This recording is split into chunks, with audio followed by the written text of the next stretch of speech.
Ambrose Bierce was born into poverty in 1842 on a farm in Ohio. Although he had no formal education, his father taught him to read and write before he left to make his own way in the world, joining the Union Army as a teenager in 1861. After surviving horrific battles out east, Bierce settled out west in San Francisco, marrying and publishing collections of war stories to audiences still eager to read them. Although he had achieved literary success, Bierce suffered many personal losses, including the death of 2 children and a divorce from his wife who died soon after. He then traveled to Mexico, where in 1913 he disappeared, his fate never truly known, despite fanciful stories of his last days made up for the daily newspapers. Ambrose Bierce is a good example of an American iconoclast, a fiercely independent writer who not only derides current social trends, but argues against their importance to society. Known as Bitter Bierce because of his cynical nature of writing, most of his characters and themes can be assessed as dark, brooding satire, often brutal towards authority figures and the creation of more crowded urban centers of population. His most famous work, Devil's Dictionary, and his short stories about the American Civil War like Chickamauga and An Occurrence at Owl Creek Bridge, lays bare the human cost of war and the nightmarish events that the human mind can play upon a character unable to escape society's expectations. You won't find a happy ending or a character growing from adversity in Bitter Bierce's writings. Moxon's Master by Ambrose Bierce. Are you serious? Do you really believe that a machine thinks? I got no immediate reply. Moxon was apparently intent upon the coals in the grate, touching them deftly here and there with the fire poker till they signified a sense of his attention by a brighter glow. For several weeks I had been observing in him a growing habit of delay in answering even the most trivial of commonplace questions. His air, however, was that of preoccupation rather than of deliberation. One might have said he had something on his mind.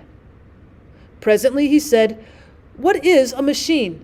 The word has been variously defined. Here is one definition from a popular dictionary.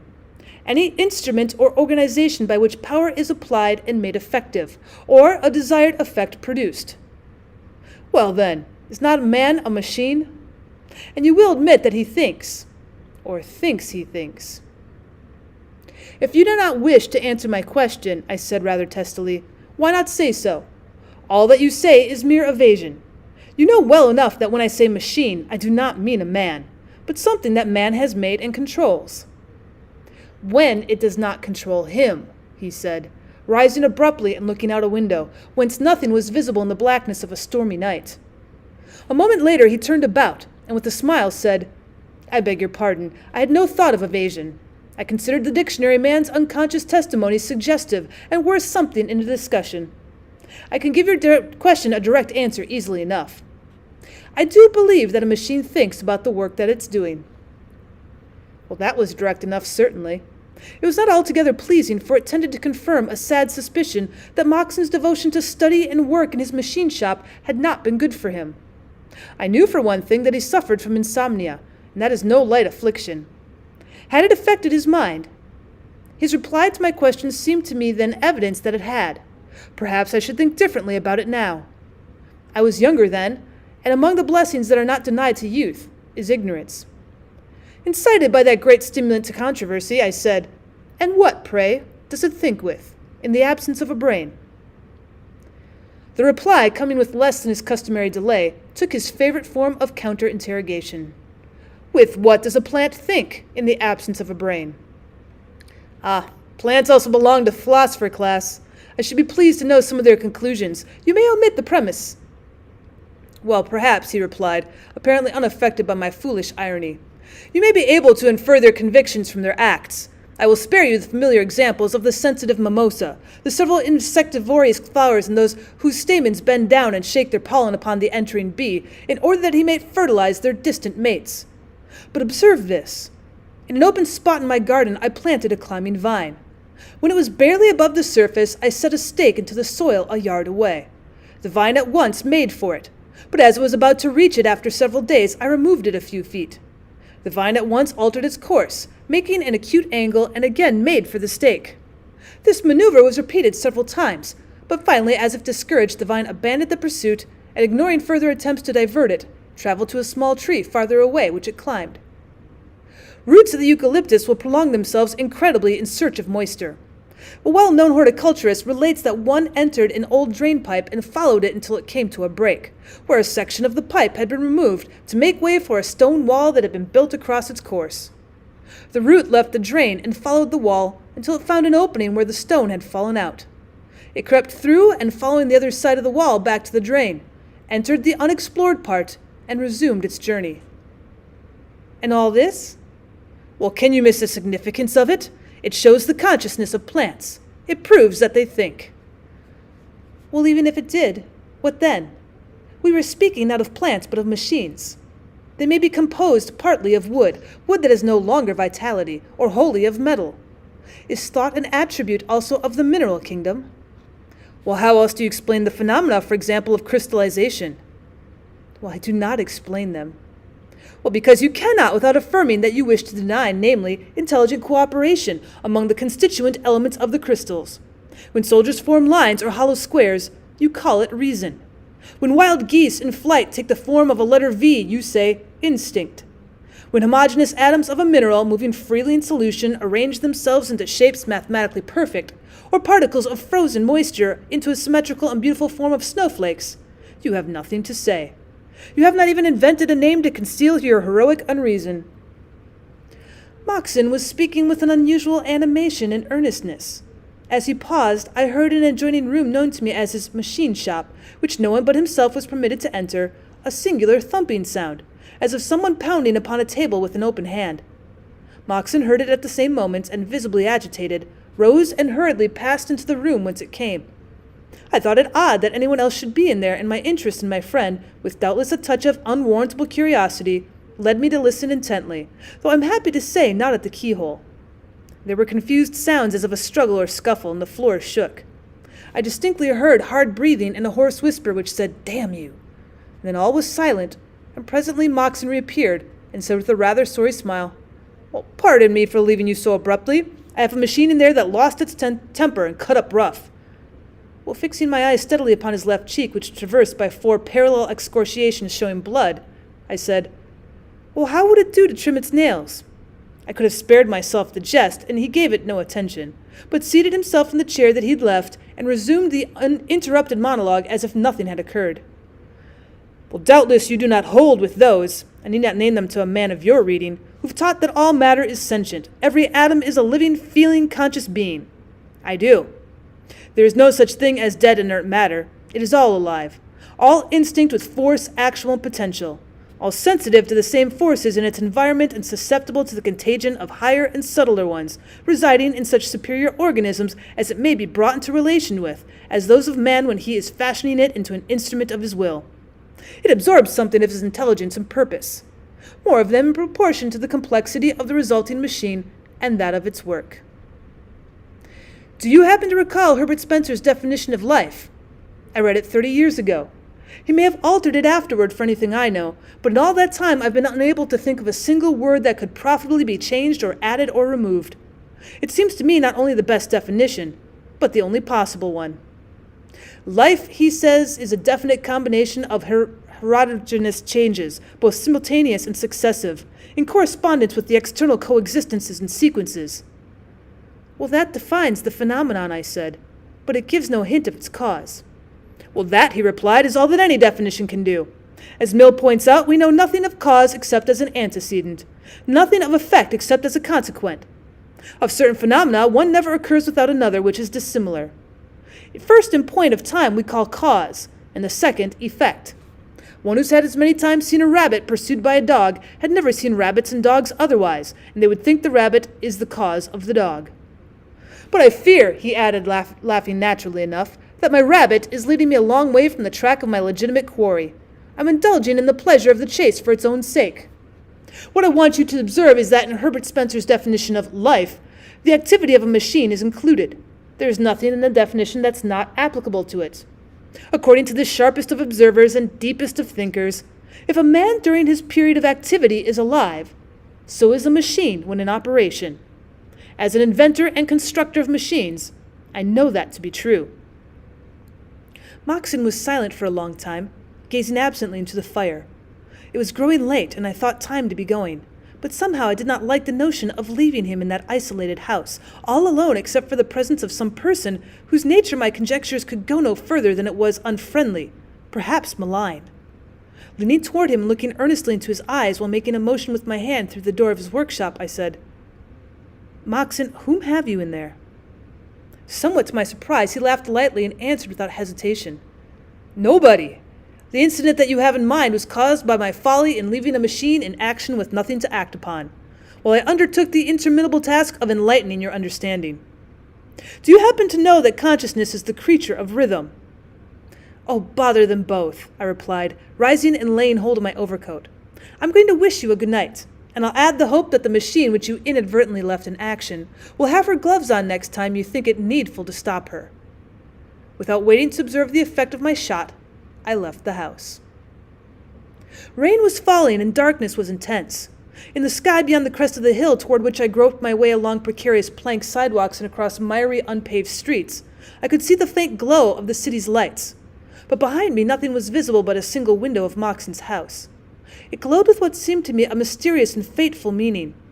I knew it was an uncurtained aperture in my friend's machine shop, and I had little doubt that he had resumed his studies interrupted by his duties as my instructor in mechanical consciousness and the fatherhood of rhythm. Odd and in some degree humorous as his convictions seemed to me at the time, I could not wholly divest myself of the feeling that they had some tragic relation to his life and character, perhaps to his destiny, although I no longer entertained the notion that they were the vagaries of a disordered mind. Whatever might be thought of his views, his exposition of them was too logical for that. Over and over his last words came back to me. Consciousness is the creature of rhythm. Bald and terse as the statement was, I now found it infinitely alluring. At each recurrence it broadened in meaning and deepened in suggestion. Why, here, I thought, is something upon which to found a philosophy. If consciousness is the product of rhythm, all things are conscious, for all have motion, and all motion is rhythmic. I wondered if Moxon knew the significance and breadth of his thought, the scope of this momentous generalization, or had he arrived at his philosophic faith by the tortuous and uncertain road of observation? That faith was then new to me, and all Moxon's expounding had failed to make me a convert. But now it seemed as if a great light shone about me, like that which fell upon the Saul of Tarsus, and out there in the storm and darkness and solitude, I experienced what Lewis calls the endless variety and excitement of philosophic thought. Well, I exulted in a new sense of knowledge, a new pride of reason. My feet seemed hardly to touch the earth. It was as if I were uplifted and borne through the air by invisible wings. Yielding to an impulse to seek further light from him whom I now recognized as my master and guide, I had unconsciously turned about, and almost before I was aware of having done so, found myself again at Moxon's door. I was drenched with rain, but felt no discomfort. Unable in my excitement to find the doorbell, I instinctively tried the knob. It turned, and entering, I mounted the stairs to the room that I'd so recently left. All was dark and silent. Moxon, as I supposed, was in the adjoining room, the machine shop. Groping along the wall till I found the communicating door, I knocked loudly several times, but got no response, which I attributed to the uproar outside, for the wind was blowing a gale and dashing the rain against the thin walls and sheets. The drumming upon the shingle roof spanning the unceiled room was loud and incessant. I had never been invited to the machine shop, had indeed been denied admittance, as had all others, with one exception, a skilled metalworker, of whom no one knew anything except that his name was Haley and his habit, silence. But in my spiritual exaltation, discretion and civility were alike forgotten, and I opened the door. What I saw took all philosophical speculation out of me in short order. Moxon sat facing me at the farther side of the small table upon which a single candle made all the light that was in the room. Opposite him, his back toward me, sat another person. On the table between the two was a chessboard. The men were playing. I knew little of chess, but as only a few pieces were on the board, it was obvious that the game was near its close. Moxon was intensely interested. Not so much, it seemed to me, in the game as in his antagonist, upon whom he had fixed so intent a look that, standing though I did directly in the line of his vision, I was altogether unobserved. His face was ghastly white, and his eyes glittered like diamonds. Of his antagonist I had only a back view, but that was sufficient. I should not have cared to see his face.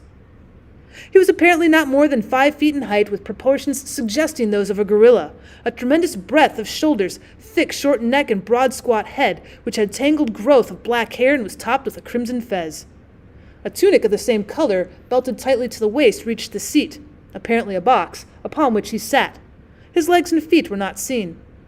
His left forearm appeared to rest in his lap. He moved his pieces with his right hand, which seemed disproportionately long. I had shrunk back and now stood a little to one side of the doorway and in shadow. If Moxon had looked farther than the face of his opponent, he could observe nothing now, except the door was open. Something forbade me either to enter or retire. A feeling, I know not how it came, that I was in the presence of an imminent tragedy and might serve my friend by remaining. With a scarcely conscious rebellion against the indelicacy of the act, I remained.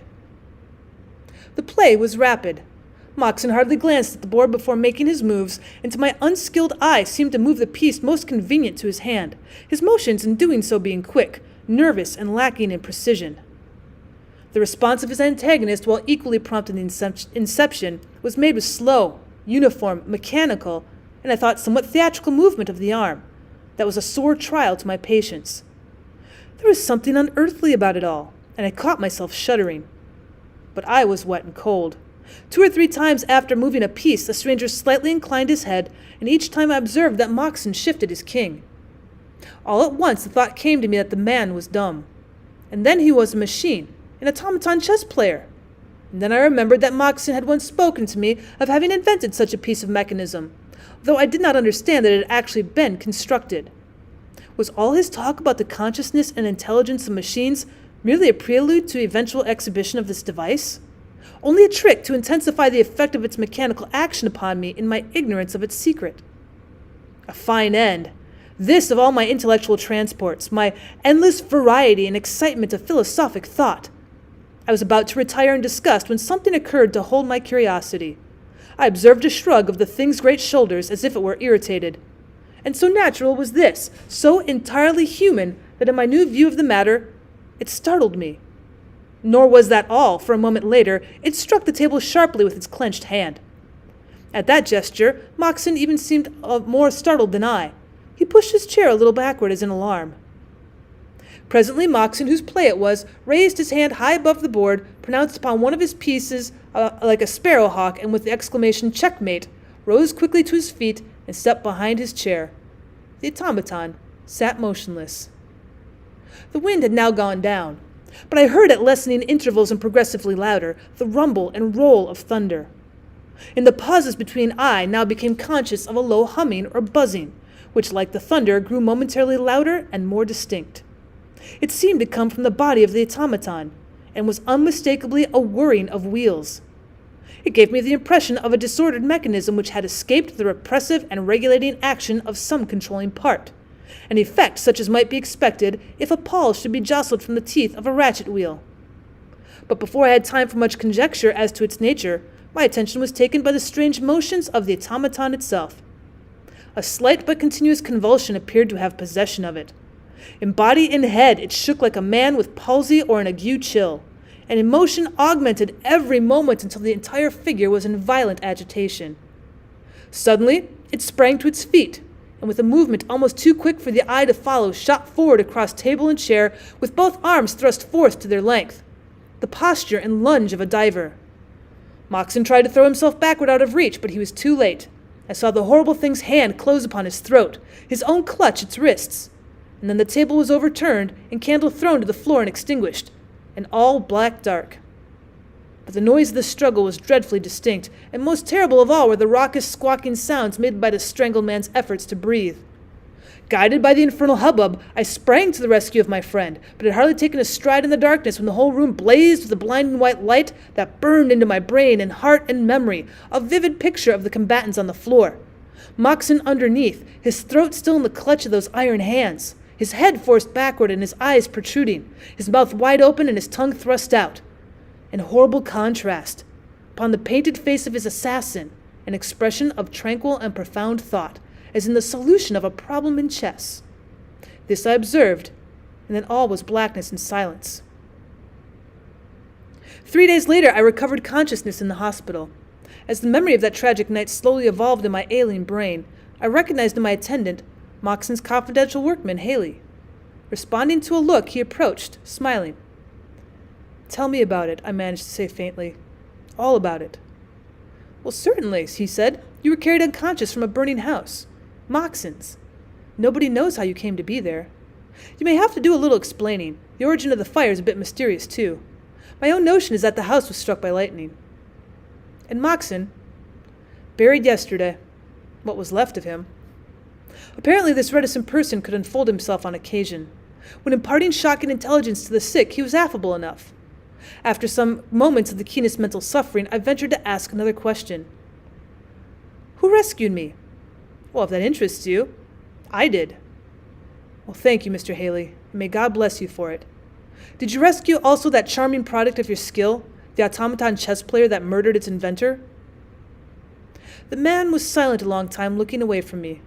Presently he turned and gravely said, Do you know that? I do, I replied. I saw it done. That was many years ago. If asked today, I should answer less confidently.